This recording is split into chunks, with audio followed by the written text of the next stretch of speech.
हमने जब live video वहाँ का दिखाया तब भी हमने कहा था, तमाम सारे पत्रकारों से हमारी बात हुई, वरिष्ठ पत्रकारों से बात हुई, और जब मैं लाइव था उसके पहले माननीय मंत्री अनिल राजभर जी, माननीय वित्त मंत्री सुरेश खन्ना जी, माननीय मंत्री दयाशंकर सिंह जी, कई सम्मानित मंत्रियों से हमारी वार्ता हुई। उन्होंने कहा अभी तो हमारी जानकारी में नहीं है, हो सकता है माननीय मुख्यमंत्री जी कर दें। तो हम वही कह रहे थे कि अभी मेरी जानकारी में नहीं है। तो एक हमारे साथी का कमेंट आया था कि तुम कैसे नेता हो कि प्रस्ताव की जानकारी तुमको नहीं है। तो साथियों, आप सच सुनने की आदत डालिए, सच समझने की आदत डालिए। जो भी फर्जी बातें चल रही हैं, फर्जी न्यूज़ चल रही है, इनसे बचने का प्रयास करिए।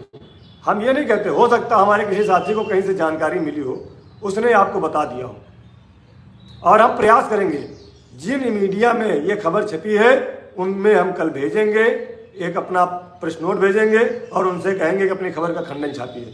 अगर सही नहीं है तो आप हमारे शिक्षा में साथियों को क्यों उकसाते हो, क्यों झूठी सूचना देकर के समाज में हमको बदनाम करते हो। समाज में तो लोग जान गए कि 25,000 हो गया, लेकिन यहाँ 25 पैसा हमको नहीं मिला। तो साथियों, सच तब मानिए जब आपको उत्तर प्रदेश की सरकार के माननीय मुख्यमंत्री जी द्वारा घोषणा की जाए, लिखित में शासनादेश आए और संगठन द्वारा आपको उसका प्रमाण दिया जाए। इसलिए हम आपसे बार बार निवेदन करते हैं कि कहीं जाने को आपको जरूरत नहीं है। आपका इतना बड़ा संगठन है, हमारे संगठन में एक से एक प्रोधा हैं, एक से एक महारथी हैं, सबको सब सूचना रहती है। और आज फिर मैं कह रहा हूँ, जब भी आपका प्रस्ताव जाएगा, जब भी आपका मामला बनेगा, तो कम से कम 4 दिन 5 दिन पहले आपके संगठन के पदाधिकारियों को जानकारी मिलेगी।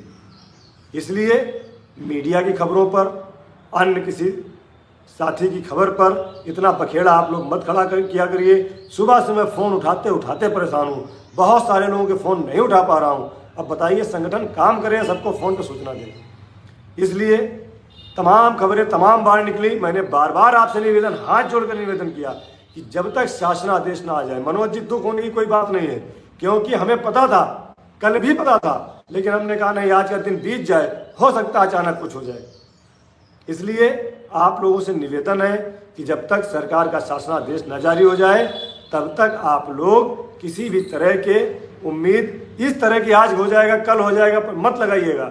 जब भी होना होगा, हमारे संगठन के सम्मानित पदाधिकारियों को जानकारी होगी, हम लोग आपको बताएंगे, और ऐसे नहीं होगा, आपको बुलाएंगे।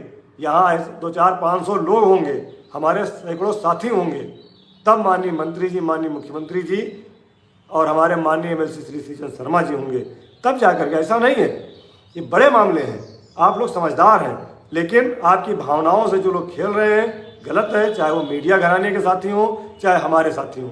इस तरह से कोई भी चर्चा, जब तक प्रस्ताव पास ना हो जाए, शासनादेश जारी ना हो जाए, इस तरह की कल हो जाएगा परसों हो जाए, ऐसा नहीं करना चाहिए। हम लोग प्रयास करते हैं, कोशिश करते हैं, सोचते हैं, हम तो चाहते थे कि आज हो जाए, लेकिन कोई भी कल मैं 11:30 बजे रात तक और सुबह 9:30 बजे तक लगातार प्रयास करता रहा कि जानकारी कुछ मिले, लेकिन हर जगह से ऐसा जानकारी मिल रही थी कि आज होना तो कुछ नहीं है, लेकिन अगर माननीय मुख्यमंत्री चाहेंगे तो कर भी सकते हैं।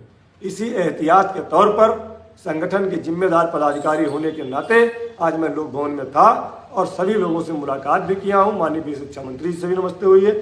उन्होंने स्वयं कहा कि आप लोग क्यों परेशान हो, जिस दिन होना होगा उसके पहले आपको जानकारी दी जाएगी। हमने कहा नहीं सर, मीडिया में खबरें चल रही थी। उन्होंने कहा मीडिया में खबरें चलती रहती।